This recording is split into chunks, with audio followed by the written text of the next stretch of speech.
Buenos días a todos, bienvenidos a la clase. Vamos a empezar este repaso de las unidades 3 y 4 del programa de la licenciatura en gestión ambiental que corresponde a estadística aplicada, y vamos a iniciar consultando si tienen alguna duda para hacerme. Sí. ¿Sigo? Dale. ¿Alguna duda? Bueno, recordemos entonces que cuando nosotros tenemos probabilidad, tenemos dos grandes definiciones de probabilidad. Una es la definición clásica y otra es la definición frecuencial de probabilidad. ¿Alguno se acuerda de la definición clásica de probabilidad? ¿No? Acuérdense que siempre en las probabilidades nosotros utilizamos cocientes, ¿no es cierto?, para poder definirlas. En la definición clásica tenemos el cociente entre los casos de éxito y los casos posibles, ¿no es cierto? Eso nos define una probabilidad. Y en el caso de la probabilidad frecuencial, nosotros ¿qué usamos? Utilizamos una serie de datos históricos para poder calcular un valor de probabilidad. ¿Qué es lo más usual que se les puede presentar a ustedes como, digamos, en la licenciatura en gestión ambiental, una vez que egresen y que estén en el campo profesional? O sea, la definición, digamos, clásica de probabilidad o la definición frecuencial de probabilidad. La frecuencial, ¿no es cierto? Porque la definición clásica de probabilidad, en general, está muy restringida a algunos casos particulares, pero la definición frecuencial la hace en una serie de datos históricos. Por ejemplo, si yo le dijera, bueno, ¿qué probabilidad existiría de que mañana, 18 de septiembre, llueva? En ese caso, yo tengo que aplicar, ¿no es cierto?, la probabilidad de tipo frecuencial. No puedo ir, ¿no es cierto?, a la aplicación de la probabilidad clásica. Bueno, por otro lado, dentro de las probabilidades tenemos la parte de distribución de probabilidades diferenciadas en dos grandes campos: la distribución de probabilidades para variables discretas y la distribución de probabilidades para variables continuas, de los cuales tenemos bastantes casos. En el caso de las variables discretas, una cuestión, ¿no es cierto?, que nosotros vimos durante la clase es el análisis combinatorio, en donde nosotros tenemos una serie de fórmulas y razonamientos para poder formar grupos de entre n elementos. Y ahí distinguimos entre arreglos, permutaciones y combinaciones. ¿Se acuerdan? Arreglos, permutaciones y combinaciones. Entonces, en el caso de los arreglos, que es el primero,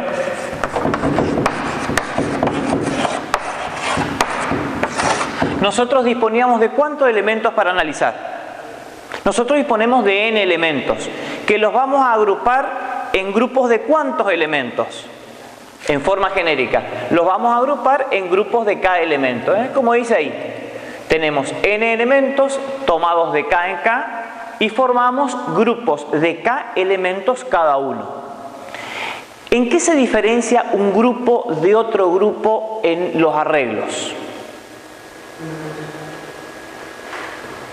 Pueden diferenciarse, ¿no es cierto?, por dos características.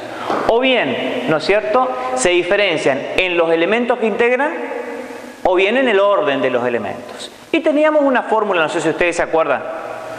En forma genérica, yo tengo arreglos de n elementos tomados, ¿no es cierto?, con k, de orden k. Estos se acuerdan así, eran factores de n decrecientes. ¿En cuántos factores?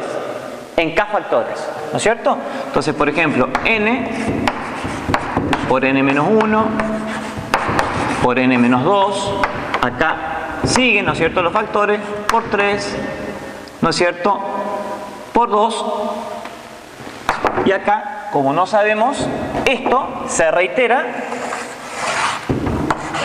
k veces, o k factores, hasta llegar al último factor, ¿no es cierto?, tenemos los k factores.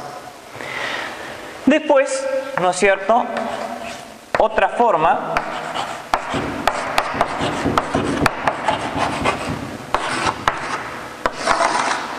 de distribuciones, ¿no es cierto?, de probabilidad son el de las permutaciones. En este caso vuelvo a tener n elementos y los grupos pueden formarse ¿Con cuántos integrantes? También con n, ¿no es cierto? También con n. Entonces acá tenemos las permutaciones de orden n que pueden calcularse como, ¿no es cierto?, factores decrecientes desde n hasta llegar al valor 1. Agoto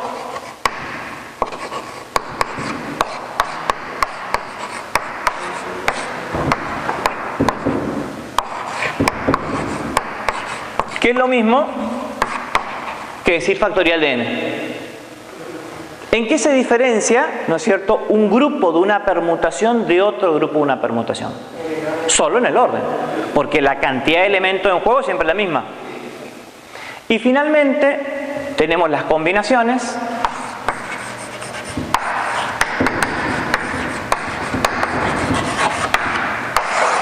¿Cuántos elementos en total tenemos en las combinaciones? N elementos también. ¿De a cada cuánto tomamos esos n elementos para formar grupos? K, ¿no es cierto? Tomamos K elementos de tal manera de formar grupos con K elementos. Estos son combinaciones de n en K, cuya fórmula, ¿cómo puede escribirse? Porque ahí un poco uno tiene en cuenta los dos conceptos anteriores. N por n-1 por n-2 sobre K factorial de trabajo. Sí, en definitiva yo lo puedo poner como arreglos de n elementos de orden K sobre permutaciones de n elementos. En la combinación de esas dos fórmulas yo encuentro las combinaciones, ¿no es cierto?, de n elementos de orden K. ¿En qué difiere un grupo de una combinación del otro?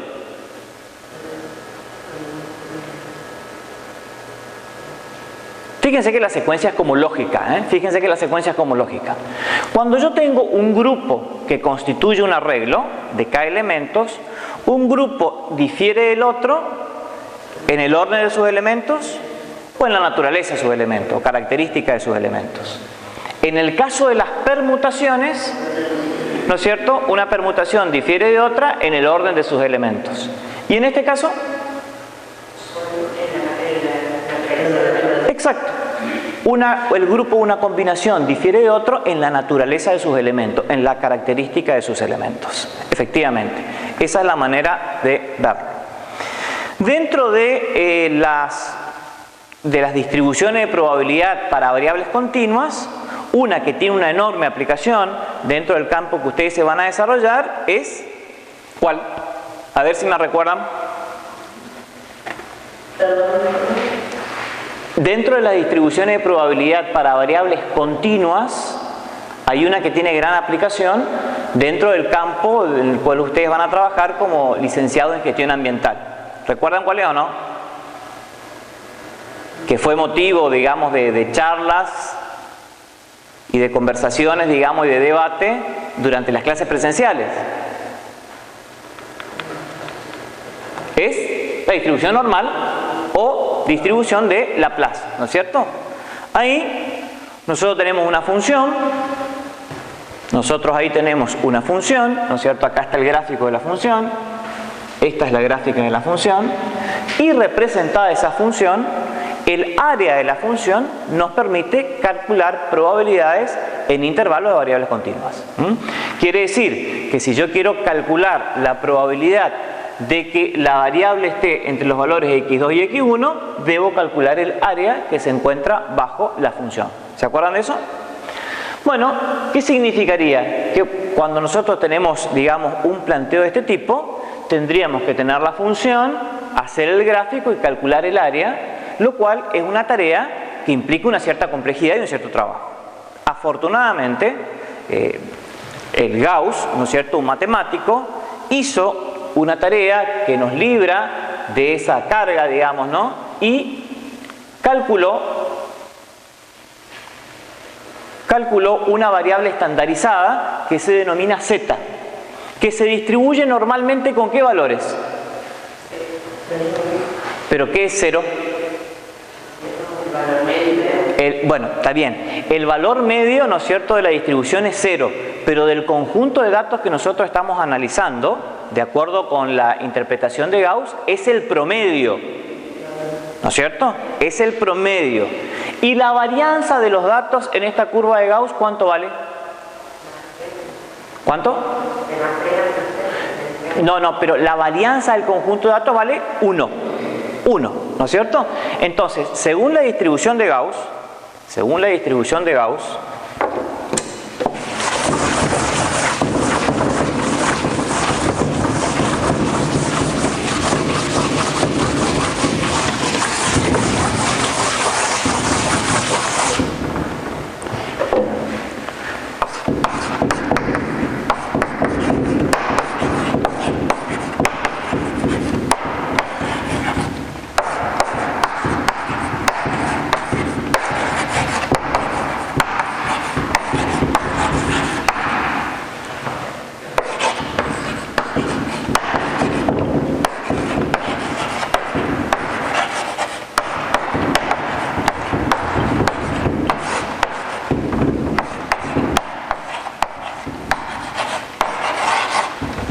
entonces, según esta distribución, ¿no es cierto?, los datos se distribuyen normalmente con mu 0 y varianza 1, ¿no es cierto? Se distribuyen normalmente con un valor de promedio y un valor de varianza, ¿sí? Entonces, él tiene una tabla en donde se pueden ver los valores para esta variable estandarizada z. Acá hay una cuestión que es muy importante dentro de la curva de Gauss o curva normal. Es una curva simétrica, ¿no es cierto?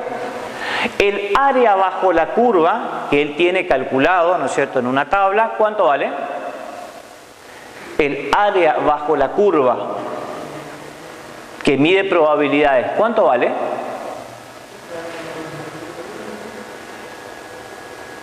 ¿Cuánto vale ese área? Vale 1, o el 100%.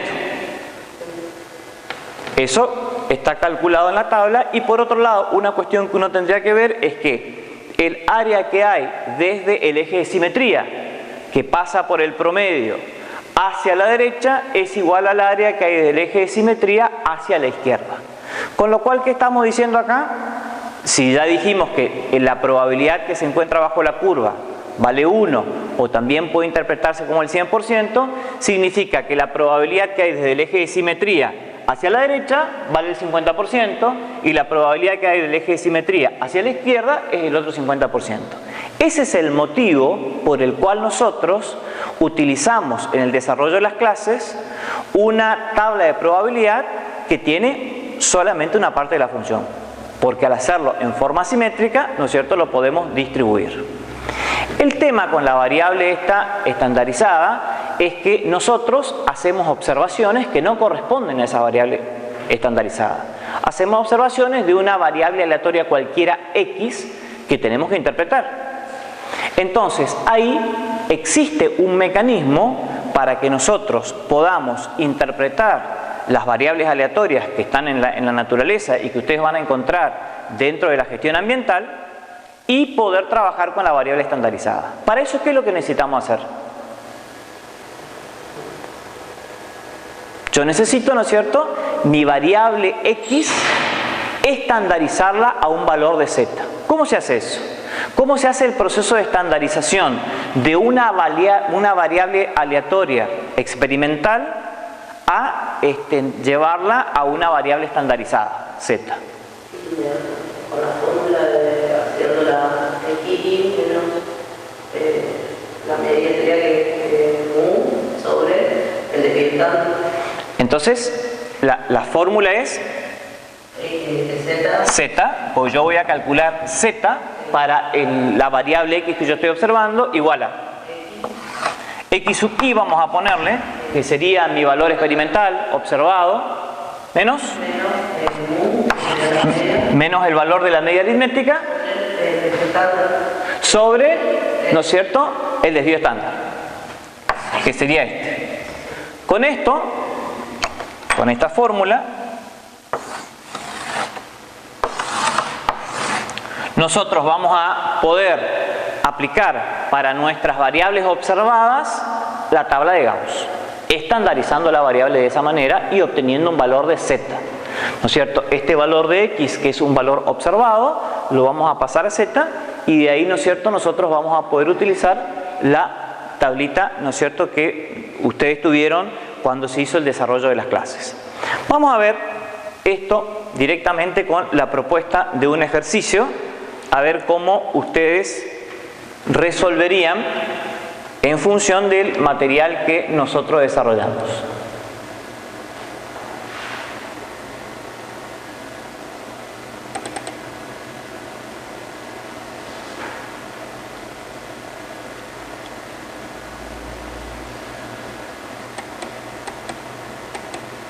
Bueno, ahí puede verse, ¿no es cierto?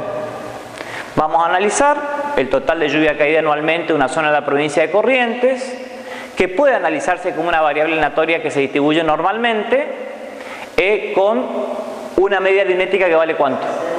60 milímetros y tiene una varianza que vale 225 milímetros al cuadrado. Entonces ahí vamos a ir resolviendo las distintas preguntas, digamos en el trabajo en grupo, y acá les dejo una especial, ¿no es cierto?, que es el caso inverso. No sé si se alcanza a leer. En primer lugar dice, vamos a resolver cuál es la probabilidad de que las lluvias en estos datos analizados estén entre 40 y 70 milímetros. Después vamos a analizar cuál es la probabilidad de que las lluvias sean de al menos 30 milímetros. Después vamos a ver cuál es la probabilidad de que si el registro supera los 40 milímetros de lluvia, la lluvia sea menor que 70 milímetros. Y este es el caso particular que voy a poner foco. Dice, ¿qué valores de X1 y X2 que corresponden a la variable que yo estoy observando, que es la cantidad de milímetros de lluvia caída, equidistante de 60 milímetros, ¿qué es 60 milímetros? El promedio del conjunto de datos que yo estoy observando, hacen que la probabilidad que la lluvia esté entre X1 y X2 sea igual al 90%. No sé si me explico. Acá es como que tengo el caso inverso. Porque en estos yo tengo datos experimentales y quiero calcular la probabilidad. Mientras que acá conozco la probabilidad y quiero saber a qué datos experimentales corresponden. El caso inverso. No sé si se interpreta. Acá yo creo que antes de comenzar a resolver tenemos que fijar tipo como un diagrama de trabajo. Fíjense, las dos primeras preguntas son como las más sencillas, porque son directas. La tercera ofrece una, digamos, complejidad adicional. ¿Cuál sería? Relacionado con un tema que desarrollamos en las clases presenciales.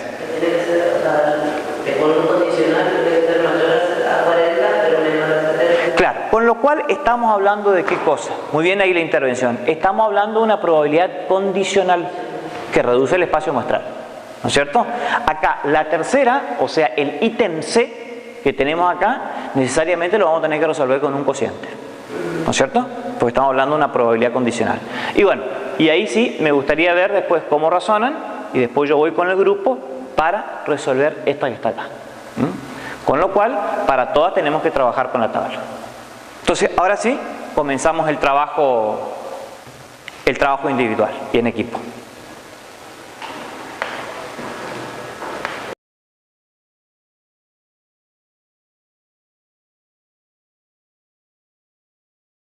Ahí va. Bueno, entonces, del ejercicio dado para la distribución de Gauss, vamos a desarrollar el ítem A, que es la probabilidad de lluvia entre 40 y 70 milímetros. Sí. Bueno, ahí vamos a tener que aplicar una fórmula. ¿Sí? Que es esta.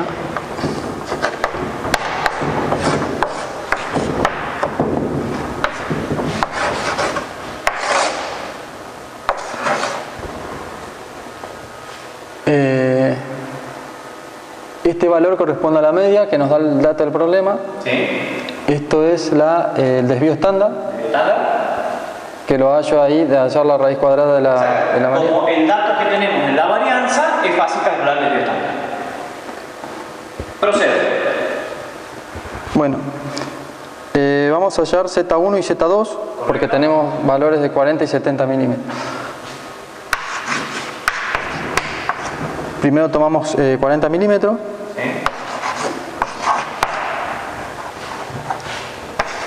Ponemos la unidad.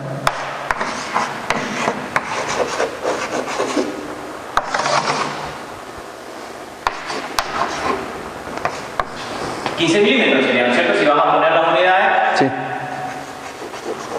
Es verdad. Porque además después los tengo que simplificar. Y me queda sin unidad. Esto es igual a... Directamente para el valor final es... menos 1,33. Bien. Después hacemos lo mismo con el valor de 70. Z2 sería. Correcto.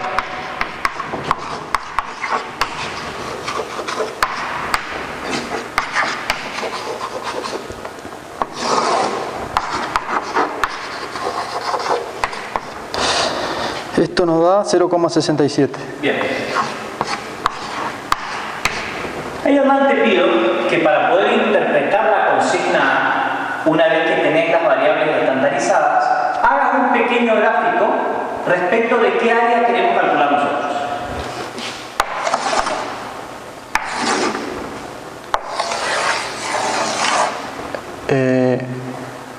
Bueno, esto es la media que corresponde a 60. ¿Sí?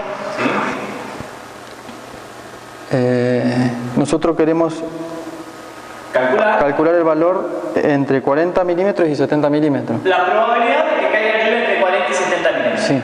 Lo ubicamos ahí de forma aproximada. 40 y 70. Sería este. Exacto. El área bajo la curva mide la probabilidad que buscamos. Vamos a la tabla entonces. Ya tenemos los valores y vamos a calcular entonces las probabilidades. Sí, ahora tenemos que ir a la tabla. ¿Sí? Y escribo las probabilidades. Sí. Entonces, la probabilidad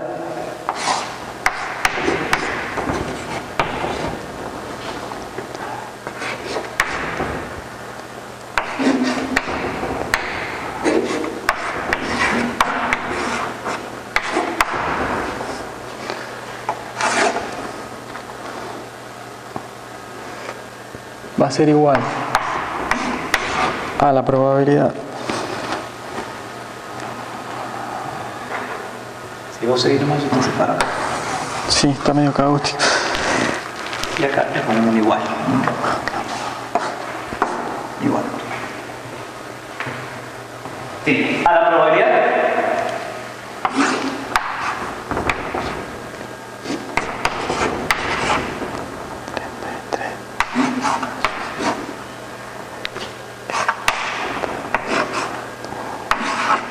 Bien. Más la probabilidad de este.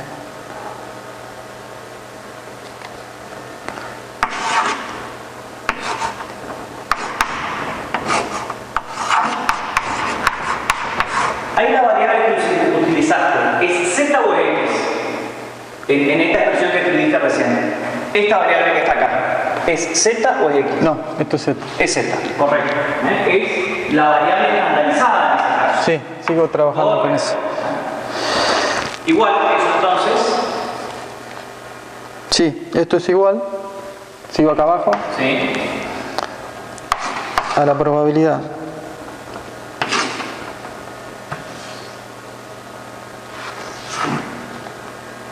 Entre 0.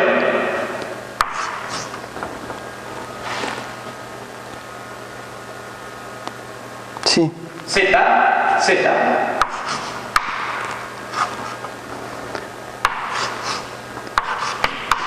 Correcto.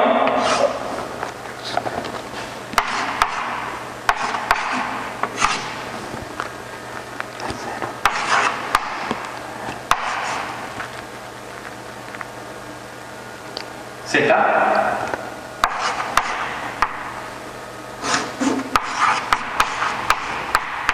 Muy bien. Esto que está acá, muy bien hecho, es Sí, esta. esta igualdad no la puedo leer en la tabla que nosotros manejamos, de la que vimos en las clases presenciales, y la interpreto como esto porque, digamos, la curva es simétrica respecto de su eje de simetría, donde está en la media aritmética. Correcto. Pongo los valores. ¿Cuánto te dio de tabla la probabilidad de z entre 0 y 1,33? Bueno, la tabla me dio 0,4082 más 0,2486. Y esta suma me da 0,6568. Y ahí, para completarla, lo que faltaría es, como yo estoy calculando las probabilidades de la variable experimental, yo tendría que escribir esto. La probabilidad de que X esté entre 40 y 70 milímetros es igual a 0,6568, que es lo mismo que el 65,68%. ¿No es cierto? Muy bien. Ese era el ítem A. Ese es el ítem A. Borramos entonces y vamos al B. ¿Querés pasar el pizarrón? Ay, ¿qué tal? Esto está el otro que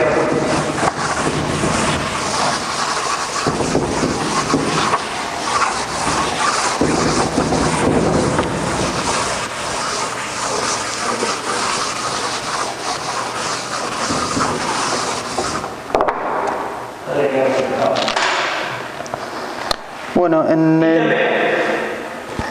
dice, ¿cuál es la probabilidad de lluvias de al menos 30 milímetros? Correcto.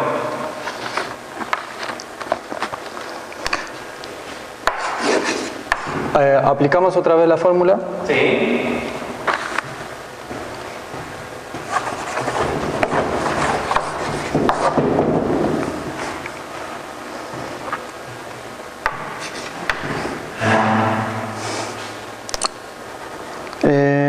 Pero estamos trabajando con otros valores.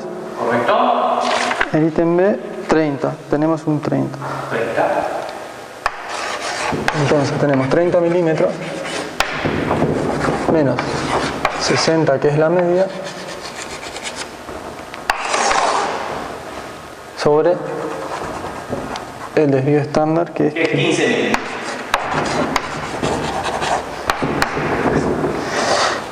Esto te da 2. Sí, esto me da menos 2. Menos 2, correcto. Menos 2. Este es un menos. Correcto. Menos 2. Estamos a la izquierda. Ahí lo que yo te sugeriría ahora es hacer un gráfico que interprete la probabilidad. Hacer en todo caso abajo. Que interprete la probabilidad que me están pidiendo. Que eso es muy importante.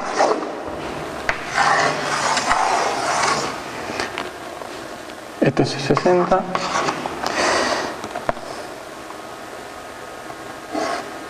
Tenemos un 30 aquí. Nos pide Me está pidiendo la probabilidad de que sea al menos 30. al menos 30. Al menos 30. Correcto. Bueno, entonces la probabilidad de menos 2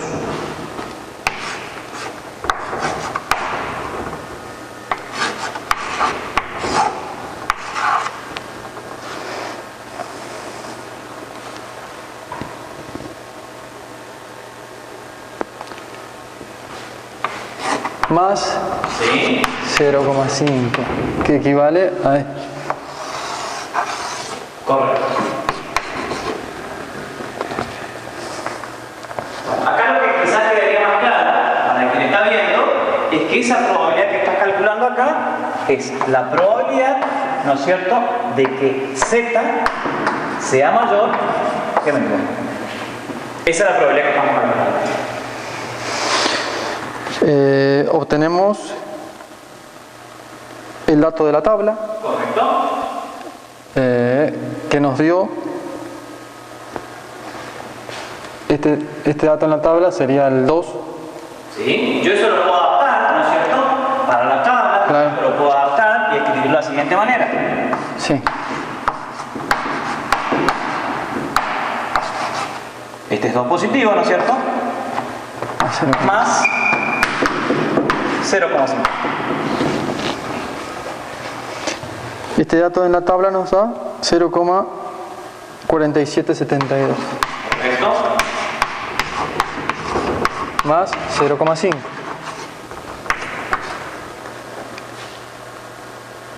Y nos da 0,9772.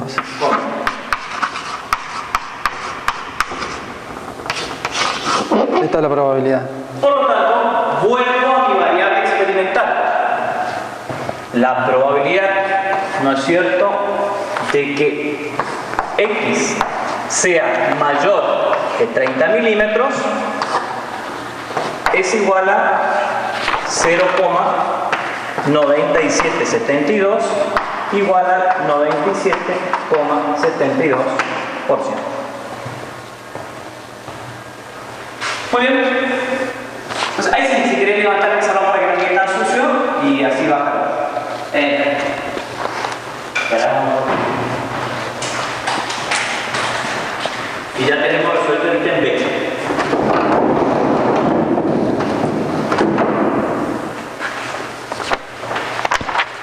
Vamos con el C, que es probabilidad condicional. Vamos con el C, que es probabilidad condicional. ¿Te ubicamos, no? Sí. C, a ver si te puedo ayudar. Tenemos probabilidad condicional. Por lo tanto, fíjate que lo puedo resolver con esta fórmula. Dice, ¿cuál es la probabilidad de que si el registro supera los 40 milímetros, la lluvia sea menor que 70 milímetros? Correcto. Entonces lo puedes interpretar con este cociente que tenés acá. De este cociente que tenés acá, el numerador lo tenemos calculado en el ítem A. Faltaría calcular el denominador. Sí.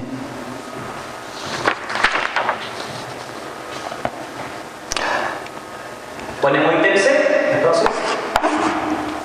Voy a hacer un gráfico para plantearlo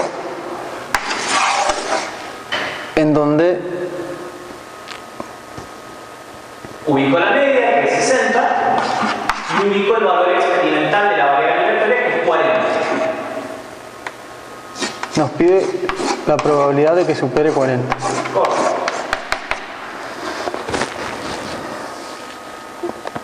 Bueno, ahí está planteado. Ahí está planteado el problema. Lo que tenemos que hallar entonces es lo de abajo, la probabilidad El denominador, ¿por qué? Porque el numerador ya lo tenemos calculado en el ítem en el A. ya tenemos ese valor. Ese valor lo tenemos en el ítem A.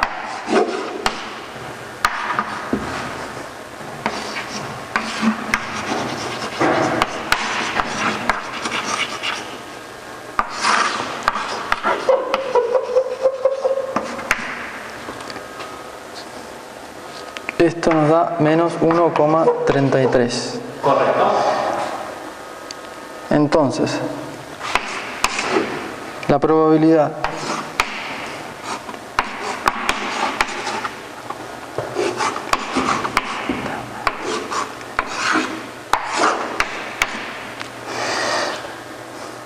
ahí está, como negativo, lo cambiamos para que quede positivo y lo podamos hallar en la tabla. Sí.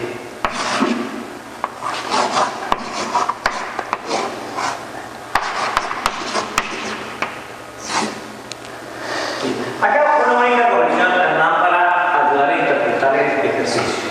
Yo acá voy a calcular la probabilidad de que Z sea mayor que menos 1,33. Con lo cual, esto es una parte, ¿no es cierto? Acá ponemos el igual. Y en este caso, acá tendríamos que sumarle El 0,5. el 50%, ¿no es cierto?, de la otra mitad que yo ya sé que vale el 50% del área total. Yo acá sigo calculando la probabilidad de que Z sea mayor que 1,33 va a ser igual a esto más 0,5. 0,50. De tal manera que el problema cumple, para no perderlos. Muy bien.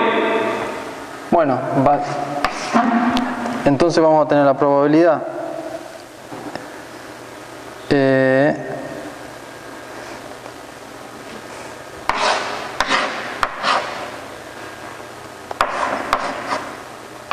x Sí. mayor a 40. Correcto. Volvemos ahora a la variable experimental. Este valor lo buscamos en la tabla Sí. y nos da 0,4082 Correcto. más el 0,5 correspondiente a lo que resta. Muy bien. Esto nos da 0,9082. Muy bien. 0,92.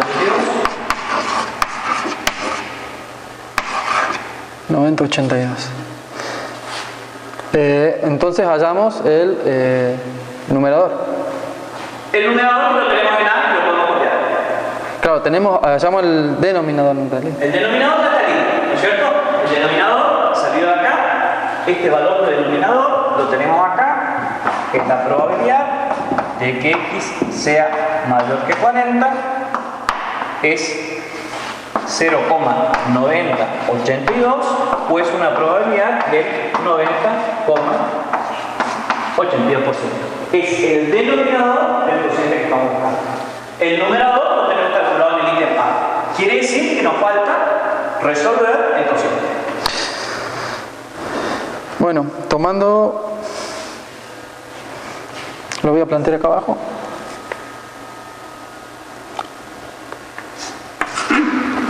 ¿Puedes levantar? ¿Sí puedo levantar? Ah, ¿se puede levantar? Sí. Bueno.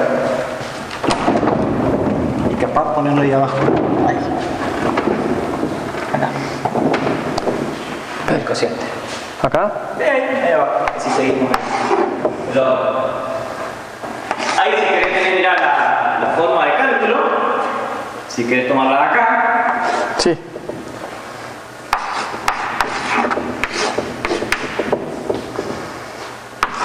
Correcto. Que 40, ¿no es cierto? Mayor que 40. Sí. Va a ser igual a el valor tenemos que hacer el cociente. Exacto. El valor, copia el valor anterior que era el del ítem A.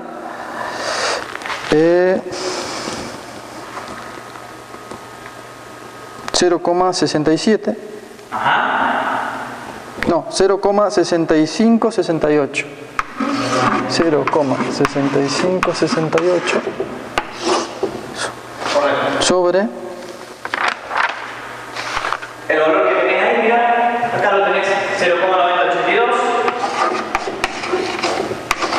0,9082 y resuelto te da 0,7232.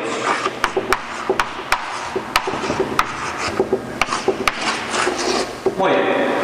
Está resuelto el ítem C. Sí. Y el ítem D, ¿Sí?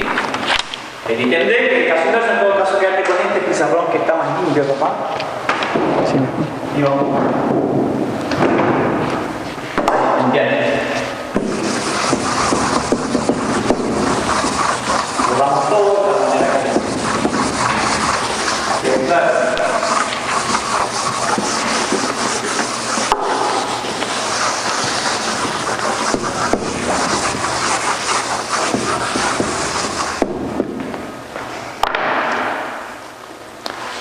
Bueno, el ítem D, la consigna es ¿qué valor de x1 y x2, equidistantes de 60 milímetros, hacen que la probabilidad de x1 menor que x menor que x2 sea... Mira, yo te interpreto lo que hay que hacer en el tema.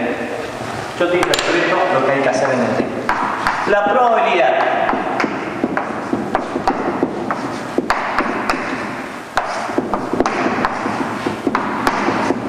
eso es lo que pide el ítem D. Nos da un valor de probabilidad y nosotros no sabemos cuáles son los extremos del intervalo para nuestra variable experimental, ¿no es cierto? Para nuestra variable observada. Es decir, acá es inverso al caso anterior, el planteo. Yo no sé cuánto vale este extremo, ni sé cuánto vale ese extremo. Eso lo tengo que calcular. Lo que sé es el valor de la probabilidad. ¿Vamos? Sí.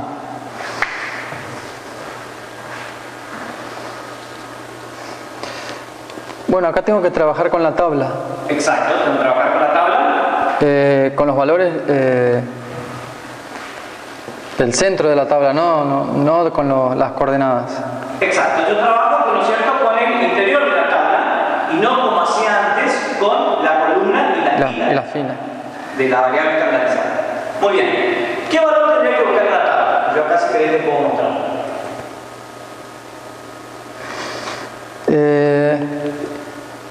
Y bueno, tengo este valor que no se encuentra en la tabla. Pero sabemos que es equidistante. Bien, el tema yo lo plantearía así. Yo no puedo buscar el valor del 90% en la tabla porque tengo una tabla que trabaja por unidades. Claro.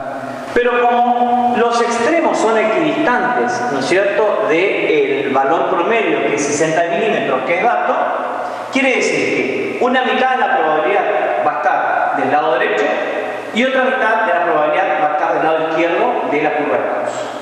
¿Cierto? Sí. ¿Cuánto es la mitad del 0,90? 0,45. 0,45. Quiere decir que yo en el cuerpo de la tabla tendría que buscar la probabilidad de 0,45. Busco y este valor, ¿no es cierto?, este valor que está acá, 0,4505, es muy aproximado, o también podría tomar 0,4495, que es muy aproximado. Cualquiera de los dos. Supongamos que yo tomo el 0,4505 de la tabla. ¿Qué valor de z se corresponde con 0,4505? Y ahí tengo que ver las columnas y... Veo la columna, 1,6, y acá cuento 0, 1, 2, 3, 4, 5. Quiere decir que el valor que se corresponde con 0,4505 es 1,65. 1,65. Muy bien.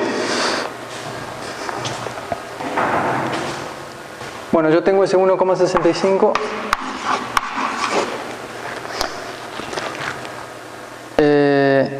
Tengo un dato, ese dato lo encontré, 1,65. ¿Qué tengo que hacer ahora? Trabajar con la fórmula. Correcto. Y al tener este dato ya voy a poder despejar lo que necesito. Claro, porque en definitiva lo que yo estoy buscando son incógnitas, que son x2 y x1, que se corresponden, ¿no es cierto?, con la variable que yo estoy midiendo. Sigo entonces.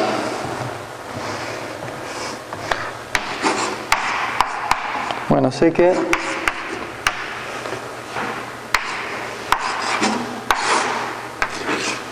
correcto. Ese es el valor de la variable estandarizada. Entonces 1,65 es igual a mi incógnita, que yo llamaría x2 en este caso. menos los datos que yo ya tengo del problema. El dato.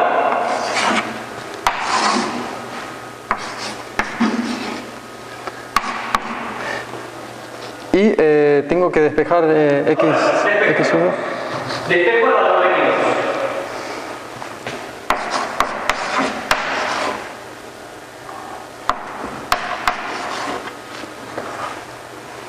Igual.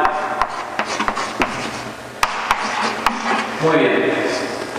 Esto me da 24,75 más 60. Este 60 lo paso. Igual a x2. Y esto me da 84,75. Igual a x2. Que sería uno de los extremos. Uno de los extremos, sí. Ahora, para cerrar el ejercicio, lo que podemos decir es lo siguiente. Este es uno de los extremos que yo estoy buscando, que es uno de los extremos del intervalo, y me queda hallar este que es simétrico. Con lo cual, yo tendría que hacer el mismo planteo que está acá, pero ¿con qué valor? con un valor negativo. Con un valor negativo, como dice Hernán, de menos 1,65. Claro. Por lo tanto, queda pendiente hacer el mismo planteo que está acá y poner menos 1,65 igual a x sub 1 menos 60 sobre 15, ¿no es cierto? De tal manera de encontrar el valor del otro extremo. Si yo hiciera todo eso, acá simplemente una cuestión de forma, que voy viendo en varios, siempre acá, hacer coincidir el signo igual con la raya de fracción principal. Si yo hiciera todo eso, en definitiva, ¿a qué conclusión llego? ¿Cuál sería el resultado final? Si yo tomara el valor de menos 1,65 acá. El resultado final de x sería x sub 1, ¿sí? 35,25. Entonces, finalmente yo debiera concluir que la probabilidad de que x esté entre, dictamen, x sub 1,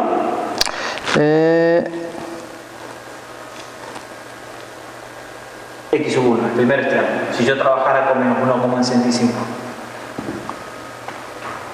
No anoté eso. ¿Notaste? Ah, sí, no. A ver, pero yo me parece que te había visto que habías notado. A ver, un segundito. 35,25, ahí lo tenés.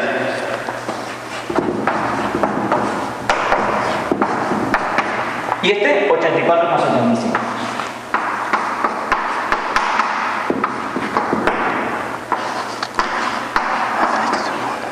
Eso es lo que habíamos concluido. Sí. La probabilidad de que la variable que yo estoy midiendo en la teoría de x esté entre 35,25 milímetros y 84,75 milímetros es igual. 90. Bueno, muchas gracias y cerramos entonces la clase de hoy y continúo contigo con algunas consultas particulares respecto